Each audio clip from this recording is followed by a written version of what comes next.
حضرت نوح علیہ السلام کی تیار کردہ کشتی میں پخانہ کرنا شروع کر دیا. اس نے اس کو بتایا میں یوں کر کے آیا. جتنی بڑی وہ کشتی تھی ساری کی ساری پخانہ گند کر کر کے بھر دی, اوپر کانوں تک بھر دی. اللہ کے نبی کا پھر دل دکھا, الہی یہ کیا بانی. فرمایا گھبرانا, مجھے اپنی کبریائی کی قسم اگر انہی سے صاف نہ کراؤں تو میری خدائی کیا ہوئی. آپ گھبرائے نا. عورتیں پخانہ کرنے جا رہی ہیں, چلو چلو چلو. نبی کی وہ ہے نا جو یوں کہتا پھرتا ہے, یہ اس کی کشتی ہے, اس میں چل کر پخانہ کر کے آئیں گے. عورتیں آ رہی ہیں, مرد آ رہے ہیں, جوان آ رہے ہیں, بوڑھے اور سمجھا رہے ہیں. ہمیشہ رواج اور رسم کے بارے میں اور شرک یا باتوں کے بارے میں نوجوانوں کو بوڑھے سمجھایا کرتے ہیں. نئی باتوں پہ نہ لگنا, ہمارا پرانا زمانہ یاد رکھنا, ہمارے باپ دادا یوں کیا کرتے تھے. اللہ تو بڑا بے نیاز ہے. پوری قوم میں خارش کی بیماری پیدا کر دی اللہ پاک جل شانہ نے. عورتوں کو کھجلی, مردوں کو کھجلی, آگے سے پیچھے سے ہر وقت کھجاتے پھر رہے ہیں, ہر وقت کھجا رہے ہیں, خارش کر رہے ہیں. اور باوجود اس عذاب میں گرفتار ہونے کے ایک بوڑھا جو اس کشتی میں بھری ہوئی کشتی میں بھی پھر بھی پخانہ کرنے گیا.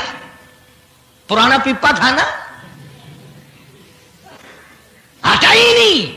چلو یوں تو تسلی کرنی تھی کہ اب تو بھر گئی, اب تو جانے دوں. کنارے پہ بیٹھ کے پخانہ کیا, کمزور جان تھی, اٹھنے جو لگا دھڑام سے اس کے اندر ہی گر گیا. اب وہ ساری جان کو جو لبڑ گیا, ساری جان جو سن گئی, خراب جو ہو گئی, جہاں جہاں پخانہ لگا وہاں سے کھجلی ختم ہو گئی. کشتی کے کنارے پہ کھڑا ہو کر کے بوڑھا آواز دینے لگا, اے میری قوم کے لوگوں آ جاؤ, کھجلی کی دوا مل گئی, خارش کی دوا مل گئی. انہوں نے کہا جی بابا جی کیا دوا, یہ گولی ہے, کیپسول ہے, ٹکے. انہوں نے کہا یہ جو کشتی میں موجود ہے نا یہ. انہوں نے کہا یہی دوا ہے, دیکھ لو میری جان کو جہاں جہاں لگ گئی وہیں سے دوا خالی کھجلی ہٹ گئی, خارش چلی گئی, باقی جگہ میں نے اٹھا کے ملا ہے. پڑ گئی قوم. وہ بیوی کو بلانے جا رہا ہے, وہ بھائی کو بلانے جا رہا ہے, باپ بیٹے کو بلا رہا ہے, جلدی آ جاؤ دوائی ختم نہ ہو جائے. پڑ گئی خلقت خدا کی, دوڑ رہے ہیں, بھاگ رہے ہیں, برتن لے کے آ رہے ہیں کہ میں مل کے آؤں گا, اماں کے لیے لے کے آؤں گا.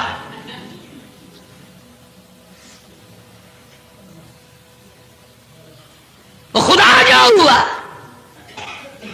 یہاں تک لکھا مفسرین نے کہ گھڑیوں کی گھڑیوں میں سارا اٹھا کر لے گئے, پھر جب نہیں ملا کشتی دھو دھو کر پینے لگے,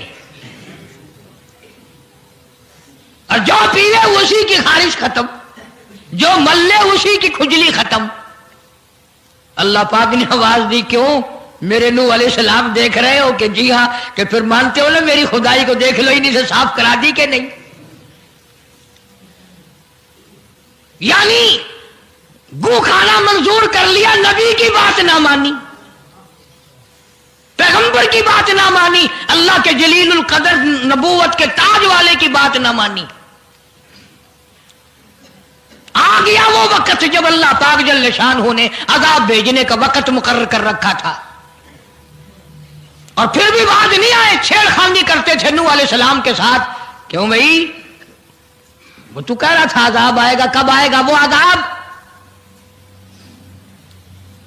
جدھر سے گزرتے نوح علیہ السلام لوگ چھیڑ خانی کرتے ہیں. تو کہتا تھا عذاب آئے گا, عذاب آئے گا, اب تک تو آیا نہیں. انتظار کرتے کرتے ہمارے سبحان بال ہو گئے, وہ آئے گا کب؟ اللہ کا پاک پیغمبر نوح علیہ السلام روتے روتے گزر جاتے. اللہ کے قہر کو دعوت نہ دو, پناہ مانگو, توبہ کرو. انہوں نے کہا جا جا کے لے عذاب جو سال آتا, ہم نہیں ڈرتے. عورتیں چھیڑخانی کرتی تھی, مرد کرتے تھے. ایک دن نوح علیہ السلام تندور پہ روٹیاں پکوانے کے لیے گئے. بوڑھی روٹیاں پکایا کرتی تھی, روٹی بھی پکاتی جاتی ہے, وہ بھی بعد نہ آئی. کہنے لگی بیٹا نوح, شکل بھی تیری اچھی, صورت بھی اچھی, عادت بھی اچھی, بڑا شریف معلوم ہوتا ہے, لیکن تجھے جھوٹ بول کے کیا ملا؟ تو نے جھوٹ کیوں بولا؟ انہوں نے کہا اماں میں نے کیا جھوٹ بولا کہ تو کہتا تھا عذاب آئے گا. ذہنیت دیکھو, تو کہتا تھا عذاب آئے گا, وہ آیا تو ہے نہیں. اللہ کے نبی کی آنکھوں میں آنسو آ گئے. فرمایا مائی اللہ سے پناہ مانگ, اللہ کی عذاب سے پناہ مانگ, وہ اس پہ قادر ہے, وہ اس پہ بھی قدرت رکھتا ہے. تیرے اس تنور میں سے پانی ابل پڑے, وہ اتنی بھی طاقت رکھتا ہے. چنانچہ نوح علیہ السلام نے وہاں سے پیٹھ پھیری اور چلے ہی تھے کہ اندازہ لگاؤ کسی گلی جگہ سے اگر پانی نکلتا تو کچھ سمجھ میں آ سکتا تھا. اور خدا تو وہ ہے, آگ میں سے پانی نکال دیا, تندور میں سے پانی ابلا, اس تندور میں سے پانی ابلا. سیدنا نوح علیہ السلام نے اپنے ماننے والوں کو اکٹھا کر کے کشتی میں بٹھا لیا. خود بیٹا خود گھر میں پیدا ہوا, گھر والے نے جنا, گھر میں پلا. نوح علیہ السلام کا لخت جگر, پیارا نور نظر, جس کا اللہ پاک نے ان آیتوں میں ذکر خیر فرمایا. میں قرآن کریم کی آیتوں کا ترجمہ کرتا ہوں. فرمایا وہی تجری